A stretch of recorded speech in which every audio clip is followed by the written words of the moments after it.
আসসালামু আলাইকুম।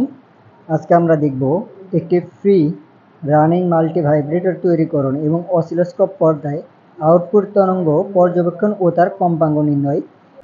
আমাদের যে উপকরণগুলো প্রয়োজন হবে সেটা হচ্ছে দুটা ট্রানজিস্টর, দুইটা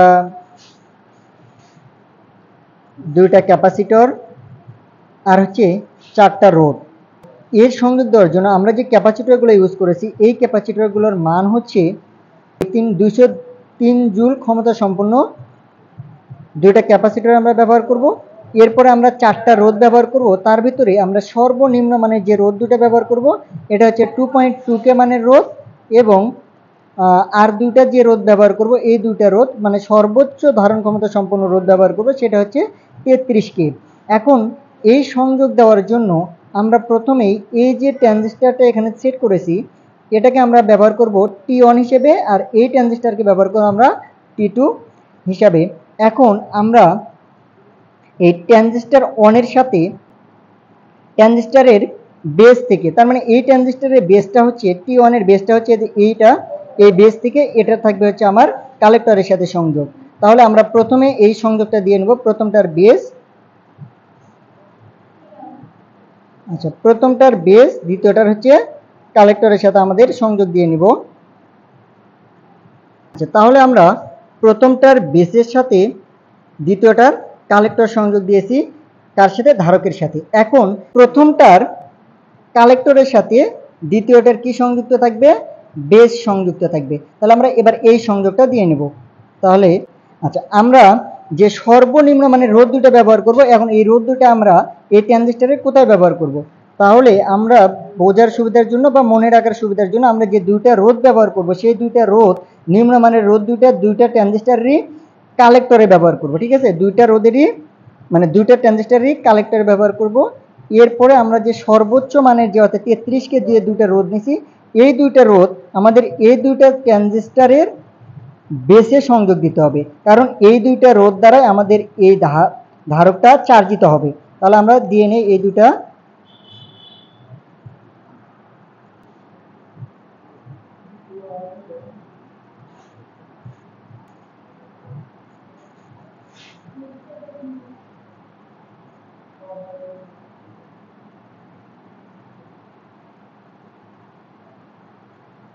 এখন আমাদের রোধের যে সংযোগটা ছিল, আমাদের রোধের সংযোগটা কি?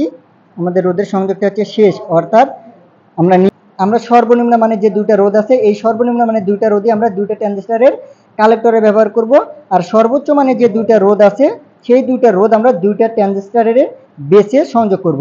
এখন এই যে দুইটা 4টা রোধ আমাদের এখানে কি আছে? কমন আছে। এই 4টা রোধ থেকে আমাদের একটা ওয়্যার দিয়ে যুক্ত করতে হবে। এখন দেখো আমরা পরের সংযোগ কি দিব? দুইটা ট্রানজিস্টরের ইমিটার থেকে, দুইটা ট্রানজিস্টর অর্থাৎ এই যে দুইটা ট্রানজিস্টর এই দুইটা ট্রানজিস্টরের ইমিটার থেকে আমাদের গ্রাউন্ডে যুক্ত আছে। এটা হচ্ছে দ্বিতীয় ট্রানজিস্টরের ইমিটার। তাহলে দ্বিতীয় ট্রানজিস্টরের ইমিটার থেকে আমরা কি করব? আগে কমন করে নিব এখানে। তাহলে আমরা এই পাশে কমন করে নিই। তাহলে এই পাশে আমরা কমন করে নিচ্ছি।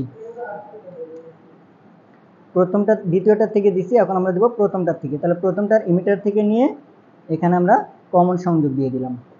ঠিক আছে, এখন এখান থেকে একটা সোর্স আমাদের বের করতে হবে, সেটা আমাদের যে বোর্ড ব্যবহার করব টেইনার বোর্ড, এই টেইনার বোর্ডের গ্রাউন্ডের সাথে যুক্ত হবে, অর্থাৎ এই লাইনটা আমাদের টেইনার বোর্ডের গ্রাউন্ডের সাথে যুক্ত হবে। এবং এখান থেকে আমাদের আরেকটা লাইন বের করতে হবে, যে লাইনটা আমাদের যে অসিলোস্কোপ ব্যবহার করব, যে লাইনটা আমরা যে অসিলোস্কোপ ব্যবহার করব এই অসিলোস্কোপের গ্রাউন্ডের সাথে এবং একটা আউটপুটের সাথে যুক্ত হবে। তাহলে আমরা এখানে আরেকটা লাইন বের করে নেব। এই যে লাল তারের যে লাইনটা, এই লাইনটা আমাদের অসিলোস্কোপের কার সাথে যুক্ত হবে? গ্রাউন্ডের সাথে যুক্ত হবে। এই হচ্ছে আমাদের মোটামুটি সংযোগ। এখন আমরা এই সংযোগটা অসিলোস্কোপের সাথে সংযুক্ত করে দেখব মাল্টি ভাইব্রেটরে যে আউটপুট দেয় এই আউটপুটটা আমাদের আসে কিনা। এরপর আমরা আউটপুট থেকে হিসাব করাটা শিখব। এখন আমরা যে সংযোগটা দিয়েছিলাম এই সংযোগগুলোকে আমরা টেইনার বোর্ডের সাথে এবং অসিলোস্কোপের সাথে সংযোগ দিয়ে আমরা যে তরঙ্গটা আসবে এই তরঙ্গ দেখার চেষ্টা করব। তাহলে এখানে দেখো আমরা যে দুইটা লাইন বের করেছিলাম, এটা বলেছিলাম যে একটা যাবে টেইনার বোর্ডের গ্রাউন্ডের সাথে, তার মানে এই লাইনটা যাবে আমাদের চলে টেইনার বোর্ডের গ্রাউন্ডের সাথে আমরা সংযুক্ত করে দিলাম। এরপরে আমরা এই যে যে 4টা রোধ এক জায়গায় কমন করেছিলাম, এখান থেকে যে সোর্সটা বের করেছিলাম এটা যাবে আমাদের 10 বোর্ডের সর্বোচ্চ ভোল্টে। তার মানে আমাদের 10 বোর্ডের সর্বোচ্চ ভোল্ট হচ্ছে 12 ভোল্ট, আমরা 10 বোর্ডের সর্বোচ্চ 12 ভোল্টে দিয়ে দেবো। এখন থাকলো আমাদের একটা লাইন আউটপুট নেওয়ার জন্য। আমরা দ্বিতীয় যে ট্রানজিস্টর এর কালেক্টর থেকে আমরা একটা আউটপুট নেওয়ার জন্য একটা ওয়্যার সংযুক্ত করব। এই দুটা ওয়্যার দেখো, এই দুটা ওয়্যার আমাদের এই যে অসিলোস্কোপের যে সংযোগ আছে এটার সাথে যুক্ত করব। আমরা সবসময়ই এখানে যে গ্রাউন্ডটা ব্যবহার করছি এটা আমরা অসিলোস্কোপের যে কালো যে তার আছে এই কালো তারের সাথে ব্যবহার করব।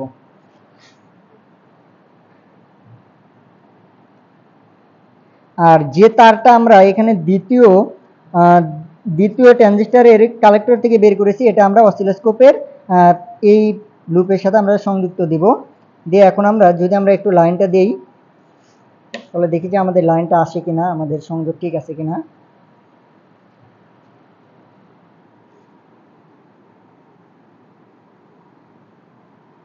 এই যে আমাদের যে তরঙ্গ এটা মানে কম্পাঙ্গ বা তরঙ্গ এটা আমাদের চলে আসছে। এখন এই লুপগুলো ব্যবহার করে এই তরঙ্গের আমাদের পজিশনগুলো কি করতে হবে, পজিশন আমাদের হিসাবের সুবিধার জন্য আমাদের পজিশনগুলো ঠিক করে নিতে হবে। তাহলে এই যে টাইম যে লুপটা আছে টাইম ড্রাইভ এটাকে আমরা 2 তে রাখলাম এবং এই পজিশনটাকে আমরা যদি ভোল্টটাকে বলি তাহলে আমরা ভোল্টটাকে 5-এ রাখবো। আমাদের ভোল্টটাকে 5-এ রাখলে হবে কি, এই যে আমাদের যে এখানে যে তরঙ্গর যে রেখাটা আছে বা আমাদের যে রশ্মিটা আছে এটা আমাদের সুন্দর হবে এবং এখান থেকে আমাদের হিসাব নিতে সুবিধা হবে। এখন এই যে এই পজিশন ঘুরিয়ে আমরা কি করব, এর পজিশনগুলো ঠিক করে নিব। আমরা এই যে এখান থেকে যদি ধরি এটার পজিশন আমরা এটা দিয়ে একটু আমরা বড় করে দিই এই লুপ দিয়ে, তাহলে এটা দিয়ে আমরা এখানে পজিশনটা ঠিক করে নিচ্ছি। আর এটা দিয়ে আমরা ওয়াই অক্ষ বরাবর আমরা পজিশন ঠিক করব। তাহলে এই লুপ এই পজিশন দিয়ে আমরা ওয়াই অক্ষ বরাবর পজিশনটা ঠিক করে নিব। এখন আমরা যখন হিসাব করব আমাদের দুইটা টির প্রয়োজন হয়, অর্থাৎ সময় টাইম পিরিয়ড আমাদের দুইটা হয়। একটা টাইম পিরিয়ডে আমাদের হচ্ছে যে ক্যাপাসিটর ব্যবহার করেছি ওটা একবার চার্জিত হবে এবং আরেকটা টাইম পিরিয়ড নেবে যেটাতে ওই ক্যাপাসিটরটা ডিচার্জিত হবে। তাহলে এখন আমরা যখন T1 নির্ণয় করব অর্থাৎ পরীক্ষালব্ধ ফলাফলের ক্ষেত্রে যখন আমরা T1 নির্ণয় করব তখন আমরা কোন বিন্দু থেকে নিব। এখন আমরা যদি একটু খেয়াল করি এখানে এইটা হচ্ছে আমাদের 0 বিন্দু। এই বিন্দু থেকে আমাদের এই যে এই বরাবর যতটুকু রেখা দূরত্ব অতিক্রম করছে এই পর্যন্ত ক্যাপাসিটরটা চার্জিত হয়েছে, মানে এই পর্যন্ত ক্যাপাসিটরটা কি হচ্ছে, চার্জিত হচ্ছে।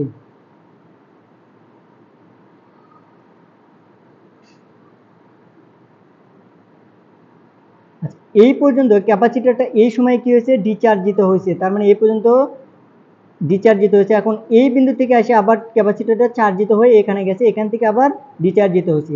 তাহলে আমরা যখন T1 নির্ণয় করব তখন T1 এর মান নেব। আমরা দেখব যে এখানে কয় ঘর অতিক্রম করছে। তার মানে এখানে দেখি যদি আমরা তাহলে 5, 6, 7, 8, 9 ঘর, তাহলে এখানকার 9 ঘর সে কি করছে, সময় নিচ্ছে। এখন এই 9 ঘর সমান এখানকার 5 ঘর সমান এখানকার কত ঘর, 0.2 ঘর। তা আমরা যখন হিসাব করবো তার মানে এখানে হচ্ছে 9। তাহলে আমরা যখন T1 নির্ণয় করব তখন হচ্ছে আমাদের কয় ঘর অতিক্রম করছে, 9 ঘর গুণন আমাদের এই যে 5 ঘরের মান, এই 5 ঘরের মান সমান কত নিয়েছিলাম আমরা, 0.2।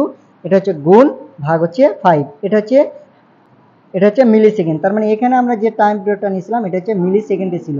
এটাকে আমাদের কি করতে হবে, সেকেন্ডে রূপান্তর করতে হবে। তাহলে এখান থেকে আমরা কি করছি, এটা নিচ্ছে হচ্ছে T1 এর জন্য, তাহলে এই দুটা গুণ করলে হবে 0.36 মিলি সেকেন্ড। এরপর আমরা T2টা কোনটা নেব। এখন আমরা যখন T2 নির্ণয় করতে যাব বা আমরা যখন T2 নেব তখন এই যে এই বিন্দু থেকে এই বিন্দু পর্যন্ত আমরা রেখাটা যে দূরত্ব সময় নিচ্ছে চার্জিত হইতে এই সময়টা আমরা নিব বা এই টাইম পিরিয়ডটা আমরা নিব। তাহলে এই টাইম পিরিয়ড নিতে গেলে আমাদের কি করতে হবে, এই যে এটাকে আমরা একটু পজিশনে যদি নিই, এই পজিশনে নিই এবং এটাকে যদি আমরা নিচের দিকে পজিশন ঠিক করি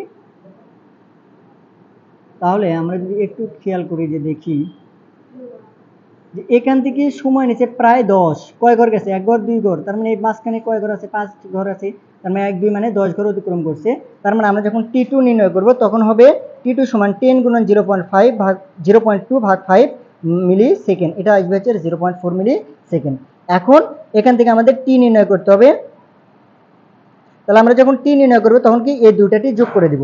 তাহলে দুটো T আমাদের যোগ করার ফলে হচ্ছে 0.676 মিলি সেকেন্ড। এটাকে আমরা কি করছি, সেকেন্ডে রূপান্তর করছি। তাহলে এটা গেল আমাদের পরীক্ষালব্ধ ফল, অর্থাৎ আমরা এখানে যে মানটা পেলাম এটা হচ্ছে সেই মান।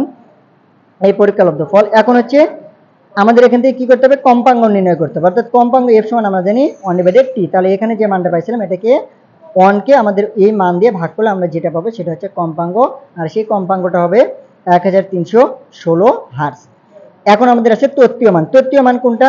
ওই যে আমরা এখানে যে ক্যাপাসিটরগুলো ব্যবহার করেছি, যে রোধগুলো ব্যবহার করেছি, সেই রোধগুলো আমরা কোন কোন মানের রোধগুলো নিয়েছি, এই মানগুলো আমরা এখানে বসায় দিছি। তাহলে এখানে যখন আমরা বসি, এই মানটা হচ্ছে কনস্ট্যান্ট 1.38, এই মানটা হচ্ছে কনস্ট্যান্ট, আর আরটা হচ্ছে রোধের মান। এখন বলতে পারি যে আমরা আর দুইটা ব্যবহার করছি, এখানে কোন আর এর মানটা লিখবো? আমরা এখানে সর্বোচ্চ যে রোধটা নেব সেই রোধের মানটা আমরা এখানে ইউজ করব। কেন ইউজ করব? আমাদের এই চার্জ দ্বারাই কি হচ্ছে, এই রোধ দ্বারাই আমাদের ক্যাপাসিটরটা চার্জিত হচ্ছে। ঠিক আছে, এই কারণে আমরা এখানে সর্বোচ্চ মানে যে রোধটা ব্যবহার করেছিলাম কতকে, 33কে, এটা ব্যবহার করেছি। তাহলে 33 গুণন 10⁻³ গুণন আমরা যে ধারক বা ক্যাপাসিটর ব্যবহার করেছিলাম সেটা, এবং ওটাকে আমরা কি করছি, মাইক্রোফ্যারাডে রূপান্তর করছি। ঠিক আছে, মাইক্রোফ্যারাডে রূপান্তর করলে আসে 0.022 গুণন 10⁻⁶। এখন আমাদের এই মানগুলো ক্যালকুলেশন করে যেটা আসবে সেটা আসবে হচ্ছে টি এর মান, এবং এখান থেকে আমরা কি করব, এফ এর মান নির্ণয় করব। তাহলে এই মানটাকে ক্যালকুলেশন করে আমাদের যেটা আসবে সেটা হচ্ছে এফ এর মান, অর্থাৎ আমাদের তত্ত্বীয় মান আসবে, এটাকে ক্যালকুলেশন করলে আসবে আমাদের হচ্ছিল 1002 হার্টজ। এখন এখান থেকে আমরা শতকরা ত্রুটি বের করছি। শতকরা ত্রুটি আমাদের কত ছিল, অর্থাৎ আমরা যে পরীক্ষাটা করলাম এখান থেকে আমাদের শতকরা ত্রুটিটা বের করতে হবে। আর সেটা বের করার জন্য আমাদের যে পরীক্ষালব্ধ মান, এই পরীক্ষালব্ধ মান থেকে আমাদের তত্ত্বীয় মান বিয়োগ করে এই তত্ত্বীয় মান দ্বারা ভাগ করে কি করতে হবে, 100 দিয়ে গুণ করতে হবে।